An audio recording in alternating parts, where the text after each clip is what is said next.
back, everybody, to Unhoused and Unfiltered. I'm Nick Cook, Director of Public Policy for the Michigan Coalition Against Homelessness, and I'm joined by my partner in crime, Sarah Rennie. Thank you for having me. I am Sarah Rennie, Director of Advocacy and Engagement. It's hard to believe this is episode number 10. Excited to keep doing this, bringing conversations to people about the unhoused population in the state of Michigan, just putting out facts and figures and just understand what the unhoused population in Michigan is, right, Sarah? Absolutely. And I'm super excited to say that people have really been receiving our podcast well. We've had hundreds of folks who've listened to us, many of folks who are liking and subscribing, and we're asking you to do the same. We are giving out a specific, if you're our thousandth subscriber, you will get a special gift. So don't forget to email us if you're that person. And again, we need your help. We need you to like, subscribe, and share. We need to have your voice. This is a free and easy way to support advocacy for the homeless in Michigan. We also would recommend that you join our efforts at MICA, which you can see our membership, how to become a member at myhomeless.org. Overall, we need you to work with us collectively to help our neighbors and those who are struggling in Michigan. We're going to remind everybody that there are 40% of us who are living paycheck to paycheck. That means any one of us could be homeless on any day if you have one bad car issue, one bad medical issue. Don't get me started on, I just had some medical work done, how complicated and exhausting it is even to get payments on medication. And if you have a medical health event, let alone how much it's costing, even when you have insurance, gosh knows many of us don't, particularly with the changes. Go Yeah, ahead, I Nick. mean you're exactly right. I mean, I think every time I open an insurance bill after my children have been to the doctor, it continues to increase my portion, and those people that live paycheck to paycheck, if they have one major incident, it makes it near impossible to pay rent. The cost of food is increasing, and it's just harder and harder to live when you live paycheck to paycheck. So we are going to talk today. Today is once again our HUD Watch episode because some things are happening in really significant things are happening from HUD, and so it's just Nick and I, but we promise it'll be interesting. So stick around, Nick. You bring up a good point. Lots going on at the federal level. We know the budget process is moving, and every year there is a competition for the continuums of care, also known as the COCs. They have their notice of funding opportunity. It's the largest single program dollar wise coming into the state of Michigan to support homeless service delivery. It's about 108 million every year. This FY25 was no different. FY26, we now received the COC NOFO that was released on 1 June, as directed by Congress, because in FY25 there were some issues which we'll talk about. Um, Sarah knows this inside and out. And really, what this does is this allows continuums of care throughout the state to develop programming to support the unhoused population. It pays for the coordinated entry, it pays for street outreach, it pays for supportive services. But more importantly, across the entire state of Michigan, it funds over 90% of our permanent housing solutions. That's both the permanent supportive housing and our rapid rehousing. Without this funding, more and more homeless people would be on the streets. Is that correct, Sarah? Oh yeah, and I also want to back up because this last 2 years, this administration has made the Continuum of Care funding in Michigan, it's a mess. And so to back up, I started this work in 1998, and we didn't have the Hearth Act or McKinney-Vento or any of the federal efforts to end homelessness. And it was really hard on communities. We weren't really getting a lot of funding. Communities were deciding who was worthy, who wasn't, and just generally struggling to get along. For the last 25 years, though, there has been a continuum of care put together by the McKinney-Vento Act. This is a federal law, and your community has one. So one of the things I want to back up and say, because we use a lot of terms that are sort of in our industry, is that every community has a continuum of care. These are the folks that are funding your shelter, funding, if you're a landlord, giving your money for folks who are struggling to make rent, doing street outreach, supporting. These are the like community heroes that are helping the homeless in your community. They get funded by this continuum of care money. And it's important to note that nobody makes a lot of money off this. So, if you know someone in your community, I'm from Port Huron, we were paying people, $20,000 a year. It's not like if people are getting rich, receiving salaries for this.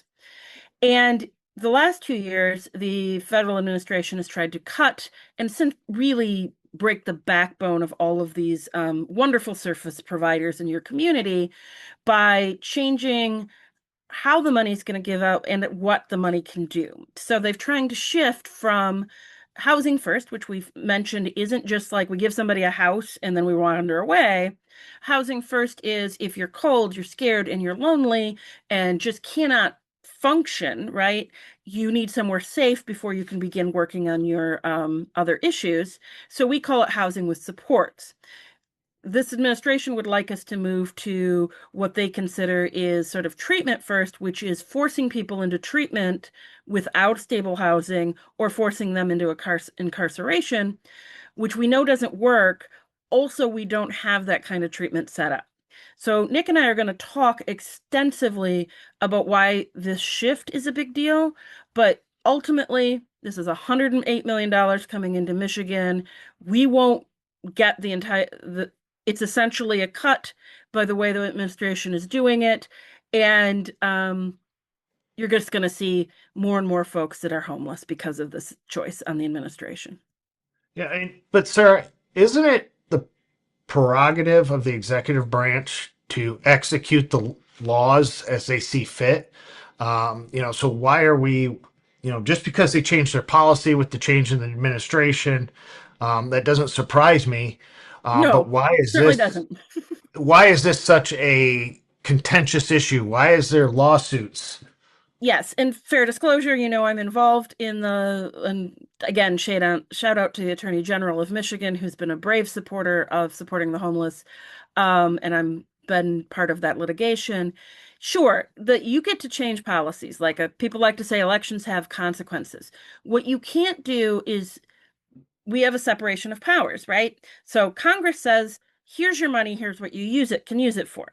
McKenna-Vento is a law and that has not been repealed. The executive branch can't say, I don't like that law. I'm just going to use the money for whatever I want, which is sort of what's happening here. It's not just a change in policy, it violates federal law.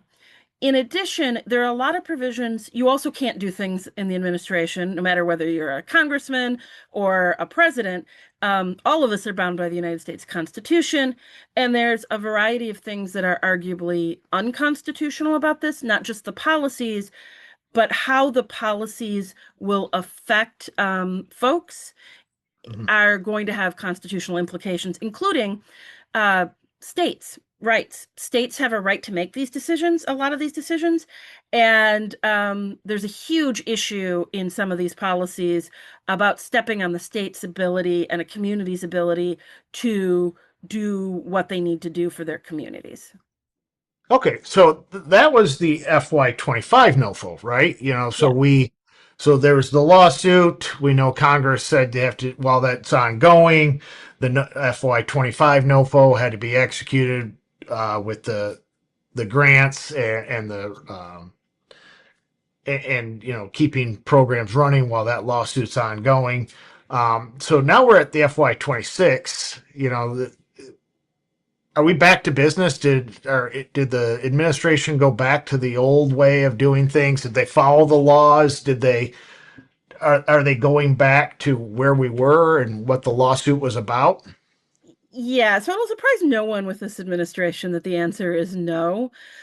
And this is not a right or left thing. This is a pattern of conduct where the administration has not necessarily wanted to listen to what the courts are saying.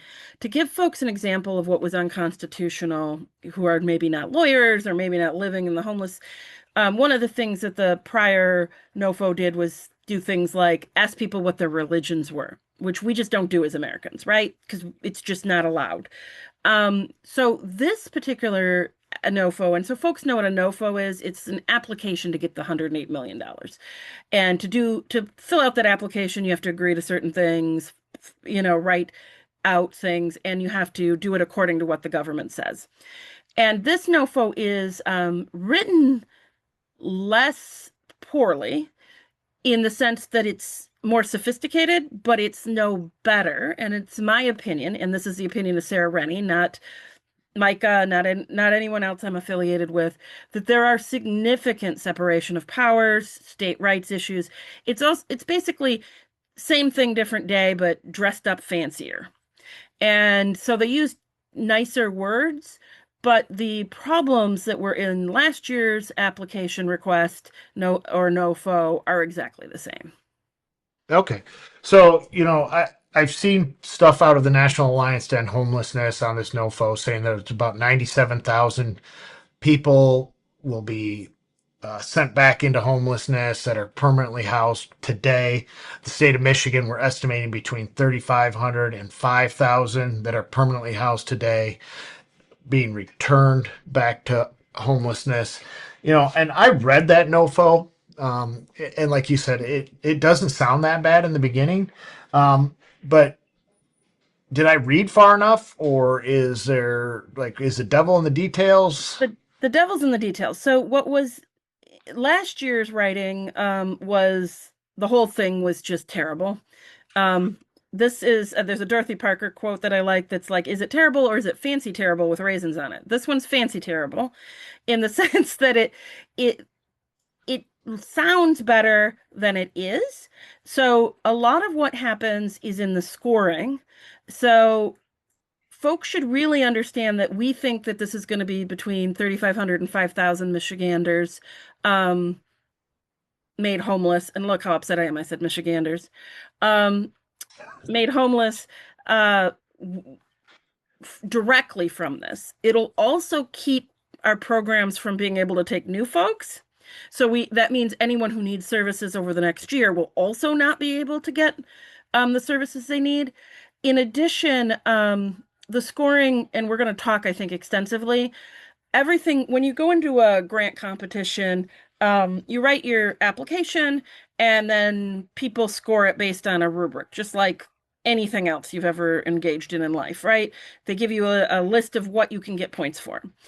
Under this particular writing, a lot of our rural communities simply won't score high enough to even get past the threshold to be read.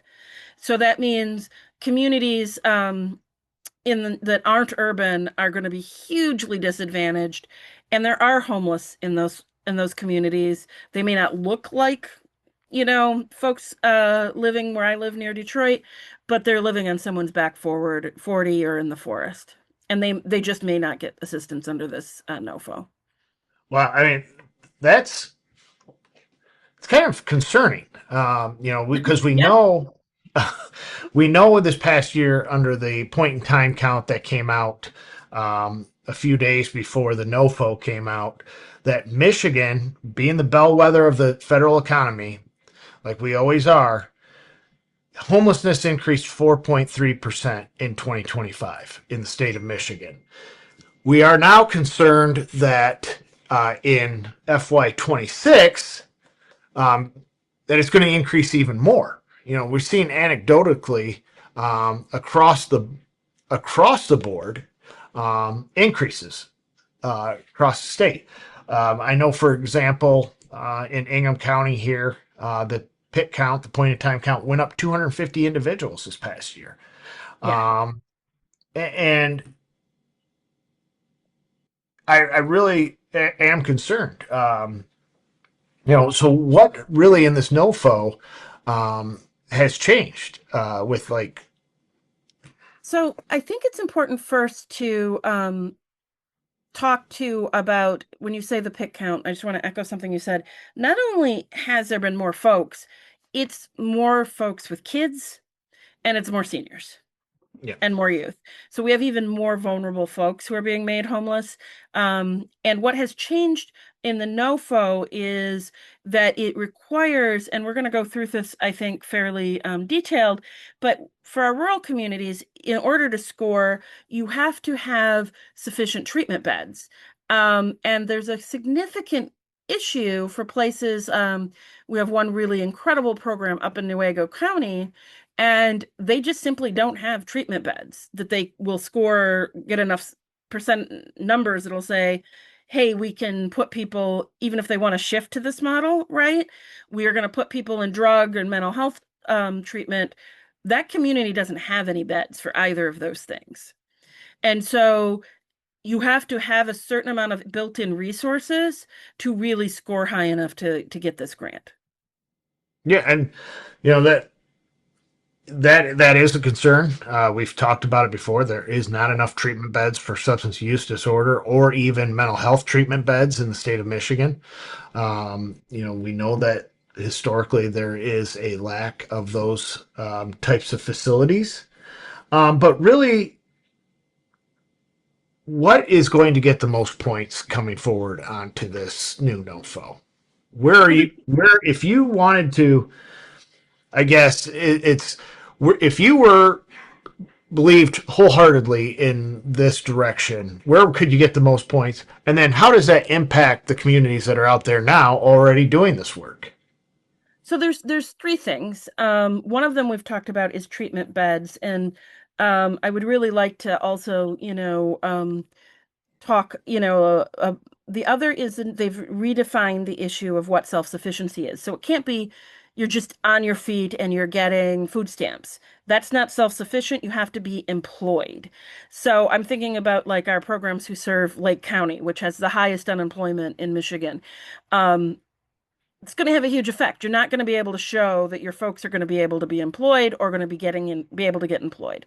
So you're supposed to put people in treatment beds, get them into workforce development or incarceration, or mental health and have them committed. All of those things are an unfunded mandate. They essentially are pushing all of the costs to the communities. And I am deeply concerned about our communities like Lake County or the other rural communities in northern Michigan who simply just don't have these things and can't pull them together in the next year. So even if they got the money, they would never be able to comply. And then HUD will be, whether they get money again next year, they will be evaluating, let's say Lake County, on whether they increase self-sufficiency, whether people returned to homelessness was less than 20%, whether folks are being incarcerated and arrested, whether folks are being treated. And communities that just don't have those sort of infrastructure are going to not get this money ever again, even if they get it this year, because they simply aren't going to be able to build it in a year. It's asking these communities to bear all this economic weight. Okay, so let me understand this. So Yeah, that might have been. Please. yeah, it was. I to clear this up for our listeners. Are you saying with this new definition of self sufficiency that you just said I can't receive SNAP benefits? What happens if I get a housing choice voucher or like rental Yeah. assistance? That's not, if you're getting a voucher, we're not even sure SSI, or Social Security disability or Social Security will meet the definition of self-sufficiency. We've got to question out whether that'll be anything that isn't employment doesn't count essentially to whether or not you're self-sufficient. So that's both public and private funding that Correct. is besides a job. Wow, that is a sea shift change. I mean, Yeah. you think about the WIC program that was expanded and built upon to make it low income families, women and children, receive the correct nutrition they need to not only have healthy birth weights, but then also to make sure that their brains develop correctly. And now we're saying you wouldn't even be able to qualify for that program. Yeah, You would no not be food or self sufficient. diapers. Yeah.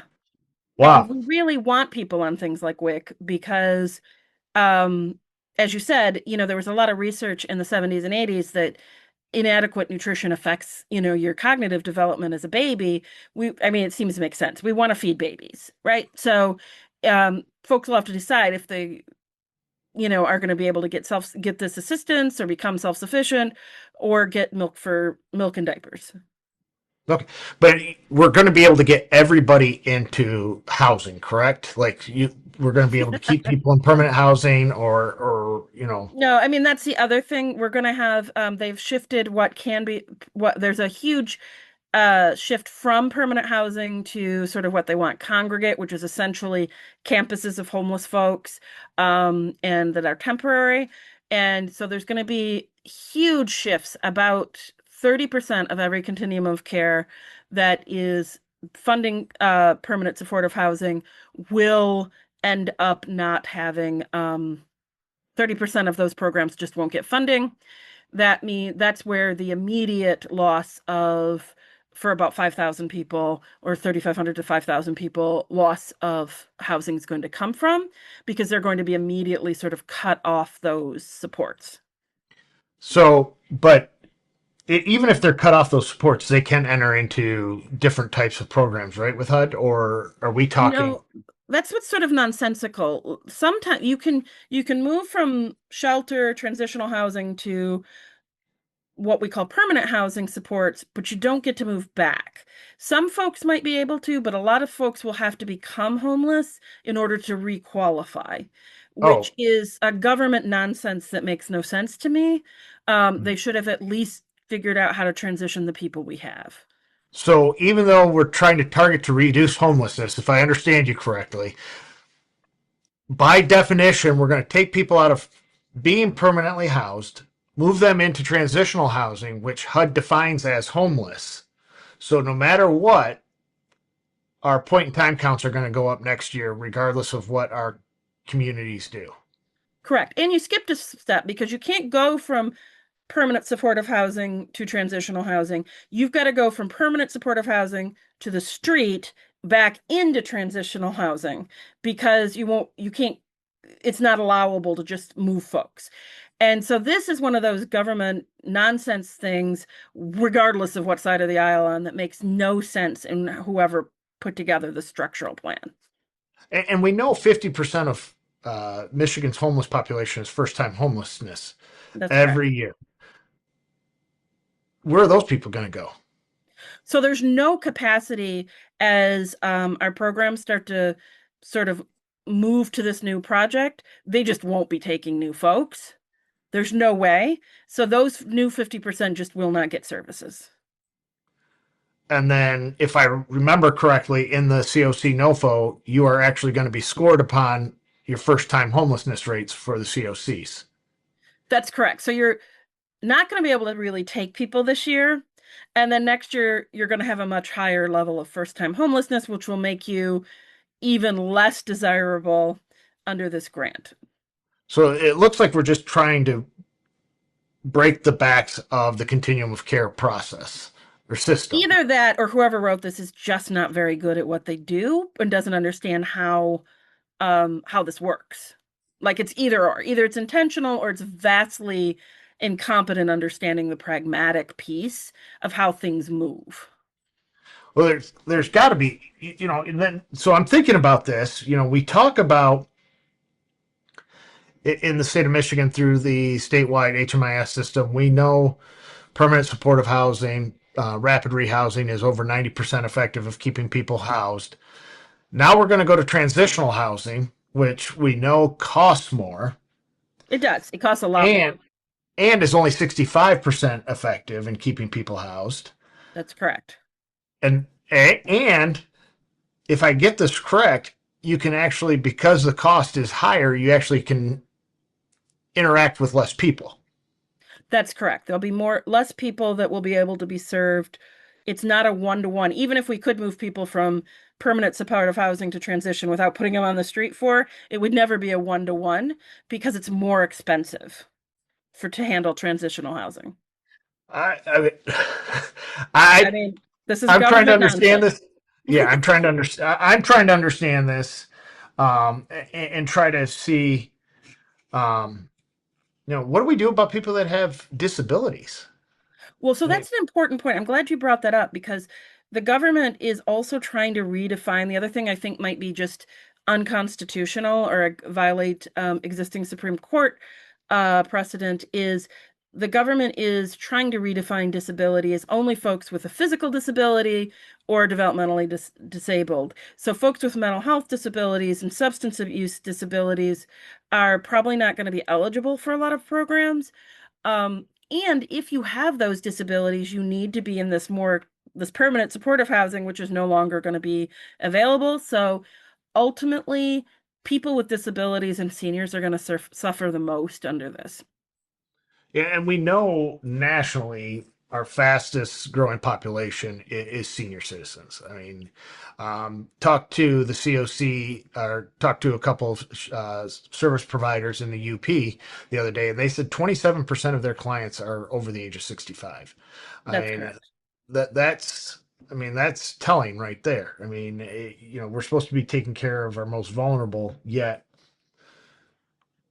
we're putting them out on the street with less resources. It's also kind of shameful because these are folks normally who have worked their whole lives and simply can't make ends meet based on Social Security or whatever else is happening in their lives. Because, Social Security doesn't keep up with the cost of inflation. And if you're a widow, for example, and have never worked, you're getting to give very little bit of money. Like it is very challenging because a lot of those folks also have additional physical needs to Mhm. figure out how.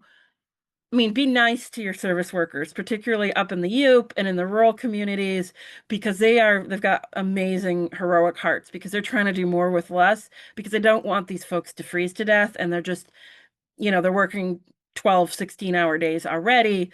This change is going to be incredibly unkind. I mean, again, you're the subject matter expert on this NOFO process. You've read it, you've dove into it. I Is there wouldn't go that something? far. I mean, we can always speculate on what the intent is, but really, what is something that is in the NOFO that people can say, that's not a bad idea. Um, Gosh, that's a good question. I don't think it is particularly harmful, although it was not necessary to sort of say faith-based folks can engage in our work because they already have. So that's not bad to me if there was some group out there somewhere who didn't feel engaged. Um, Overall, it's, like I said, it's fancy terrible with raisins on it. One of the things we haven't covered in terms of the NOFO is harm reduction, which is for substance abuse. Now, I'm from the thumb, like everybody knows somebody who's probably had an opioid crisis. This is a really punitive, like back to the war on drugs, 1980s. We think people who have used drugs are evil and terrible and gonna create crime. And one of the things that was flagged for us on on a national call is harm reduction is, we can have a conversation. My husband and I don't agree on safe injection sites. He does not think it's a great idea. Or needle distribution, both of which will be unallowable under this new regime. But one of the things that nobody has gotten clarification, and we've heard from two different versions of this from the administration, is will Narcan be considered harm reduction? Wait, And wait. that is intentionally cruel. I'm going to have to interject myself here, but wasn't Narcan, across the state, Michigan passed numerous laws on this to get more Narcan because of the opioid crisis, to keep people alive, to then get them into treatment or give them a path forward. You're now telling me that they're going to ban Narcan from homeless service providers? We're not sure. we're still trying to figure that out, but Narcan saves lives. Like every one of our programs has Narcan on hand to bring someone back if they're ODing. And we really are concerned that if that is not allowable, it is an intentional or at least a grossly not caring in response to people dying from opioid addiction. And that is really scary. Also, in harm reduction definitions are things like methadone clinics or drug assisted, medical assisted detox or, substance abuse treatment, all of which we've learned is a good thing. We're not encouraging drug abuse if they're in a program and using something that isn't getting them high, to alleviate the physical effects. So the expanded version of what harm reduction is, and that these types of interventions encourages drug use. Like I said, the devil's in the details.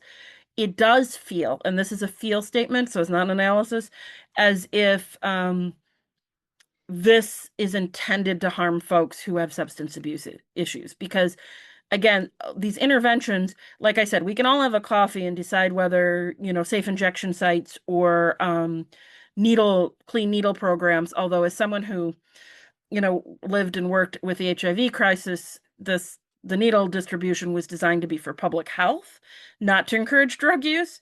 We can all have a coffee and decide if those are a good idea. Those are policy conversations. What are not are these life-saving interventions that I think will be part of this, any challenge we make, as sort of going too far. Yeah.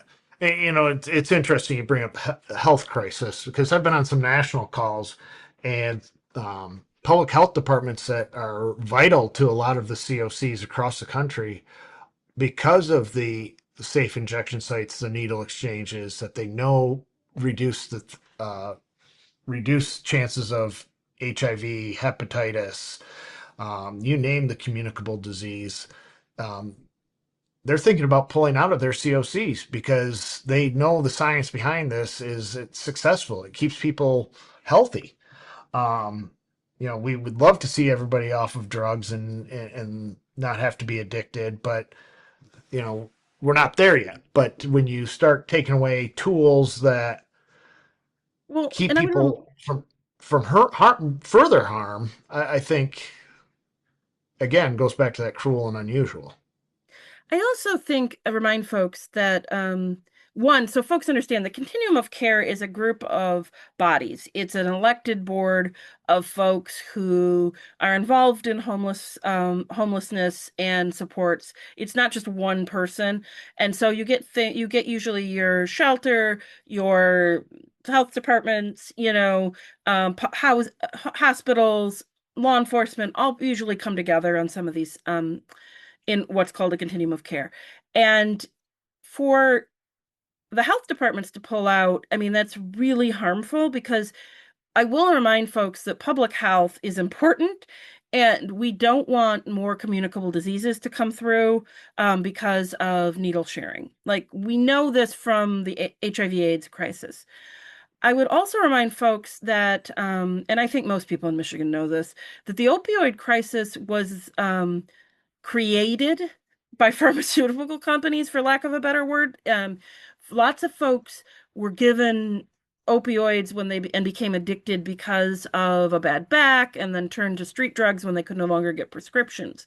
We've been working so hard, and I know, Nick, you actually worked on some work in the legislature to try to help Michiganders deal with, just regular individual Michiganders who like work construction and got a bad back, got addicted to opioids, to reduce the shame so people could get help. This seems really taking us way back. And I guess I'd love to hear your thoughts, having Yeah. seen and It, lived in the opioid crisis. this is reminiscent to conversations that we had in the legislature over the last 3, 4 years, heavily about how do we leverage opioid settlement dollars to uh, drive down the lasting effects of the opioid crisis, and some of the law changes we made to give easier access to things like Narcan and Suboxone and methadone to keep people to allow them easier access to become drug free. Again, I feel like we are returning to the war on drugs, which we know ended up um, doing more harm than actual good. Well, and again, even if you wanted to have a conversation about like, there's probably somebody listening to us going like, no, it didn't. It was a good idea. Like that's a policy conversation. Yeah, But what isn't a policy conversation, right, is that there was litigation, there was an opioid settlement. The reason there was an opioid settlement is because doctors overprescribed to regular working folks and folks got addicted. Like yeah, that's just fact. yeah. I mean, I think about the one of the unhoused, and when I do my street outreach, he was a nurse at one of the local hospitals, got injured, um, started taking opioids. When the prescriptions ran out, he started stealing them from work. Next thing you know, he's losing his nursing license, is prosecuted, ends up on the street, still addicted. Um, So very, let's follow that chain. He yeah, ODs in one of our shelters and they can't give him Narcan and he dies. Like yeah. that's not who we are. It's not okay. And it's extraordinary that this administration is in this spot, I think. One other thing you I want to kind of hit on too is we're seeing this because of the homelessness crisis and the housing affordability crisis. We're seeing more and more encampments Yes. under the system performance. What does it say about encampments? Oh, absolutely. I'm glad you brought that up because there's so much here. I need you to focus me because it's just like you asked me what was good. I'm like, well, I'm happy to have more faith-based folks I'm happy to have anyone who wants to work with people in need. But when it comes to the homeless encampments, this is an absolute zero tolerance. You get more points. In fact, one of the places where you would get the most points is you would have to have an encampment ban. You would have to cooperate with law enforcement to have folks arrested. You would generally have to sort of act as an arm of law enforcement when it comes to a variety of populations. And encampment bans, I think we've said a million times, as a practical matter, are costly. So we arrest someone who's been camping in a public park. They go to jail. We have to use law enforcement resources away from real crimes. Prosecutors have to be involved. The court has to be involved. They take up a jail bed. They're going to get out because it's a misdemeanor. And then they're just going to be harder to get housed because now they have a criminal record. All it does is create a swinging door of fines and fees and cost the community as well as the homeless person. And there's no extra money for this. So essentially, everything in this um, NOFO is designed to force folks to arrest the homeless and then ban encampments. And we know it just doesn't work aside from the moral and emotional level, it's economically just not functional. Right. And we can have these discussions on policy. You just brought that up, and we can have conversations philosophically. Where do you fall out on this? We talk about Maslow's hierarchy of needs. We know shelter is one of the first things you need. So I really feel that housing first with supportive services with it, investment in those programs is what's going to lead us out of this homelessness crisis. But even if you make it through all these reviews and the threshold review and the merit review, you come up to the risk review. Yeah. And that seems like in the past it was only used if you had financial troubles in the past, or if you were a new program, they put a higher oversight on you. What's the risk review this year? I mean, what? So folks understand there's three stages of this, which is normally the first stage is sort of like, did you write it well enough for us to look at it, right? Do you have threshold points? And that's where we're worried our rural folks will maybe fail. Then there's the merit review of, okay, we're going to look at all of it. and score you. And then there's a risk review, which is normally just, we know you've scored high enough, we're going to give you the money, but it's normally like, but we need to make sure that your finances are in order and that you've had a good audit and that nobody's got a felony on your, higher in your executive staff. Now, the administration, it reserves the right to decide you're unable to comply with the new policies and decides that you're a risk if you have ever engaged in activities that they deem have been, unallowable, which includes things like DEI, serving LGBTQ folks. Essentially, it's a we don't like you pass. It's a get out of jail free pass for the HUD to just decide not to fund you based because they reserve the right to look at press releases and your own websites just to review sort of your worthiness. And that's just never been done before. It boggles my mind. So, one thing I want to tell our viewers is we at Micah aren't taking this lightly. We understood the impact. We said it was going to be between 3,500 and 5,000 individuals being returned to homelessness. We've kind of did the analysis. We were hoping for better, but the NOFO came out the way we thought it was going to be. And we identified about $30 million that we need to stabilize those that are permanently housed today and to keep them housed. Yes. We've been And working with, I was going go to say, ahead, huge sir. shout out to Nick because I gave him a minute of being like doing a he was right dance when we did the analysis, and this is great for the amount of variables. It was like 32 million, and that we think Michigan will be short, and he was like always at 30. So Nick was right.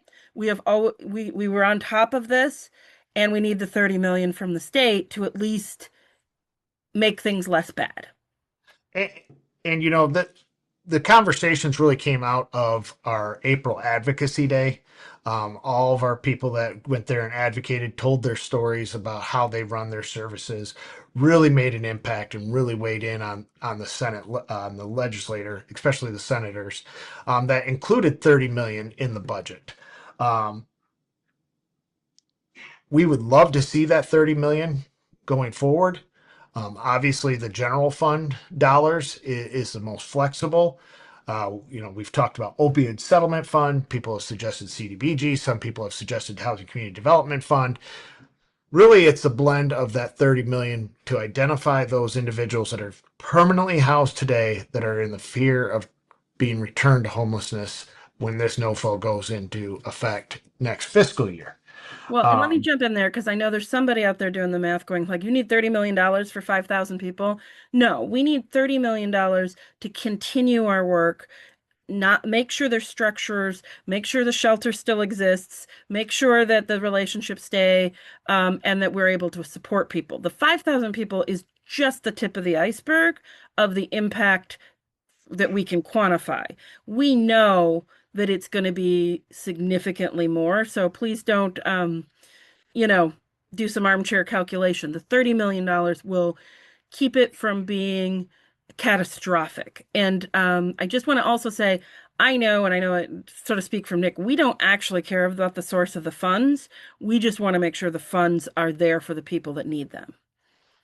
and the way you listeners can help is by going to myhomeless.org, follow our legislative tracker to contact your legislator and tell them support the continuum of care, support the homeless response system, and support 30 million in the state budget. Service providers, invite your local elected officials at the state, city, county level. Bring them in. Let them see what you do. See how you function. Let them meet those individuals that are unhoused in their community. Hear their stories. Sarah and I always talk about this. Every year, there's about 33,000 unhoused people in Michigan. That's 33,000 stories. That's right. And, we need you. We need your help. Please become a member. Please send Nick, the letter from myhomeless.org. Please like and subscribe because this is how we're getting some of our messaging out. And please remember that not to treat people in our community who's are living rough or living in their car or, doubled up, as we heard some other folks couch surfing. Don't treat them as other. They're just people that ended up who are a little bit worse off and got some bad luck. And I am so proud to be from Michigan, where we are not going to stand for this because that's just not who we are. We're Midwest, and Midwest means we take care of our community. And again, join Micah, help us fight to ensure everybody has a home, that everybody has a place to sleep with dignity. So join Micah, like and subscribe, Unhoused and Unfiltered, and we'll see you next time. Thank you, Sarah. Thank you.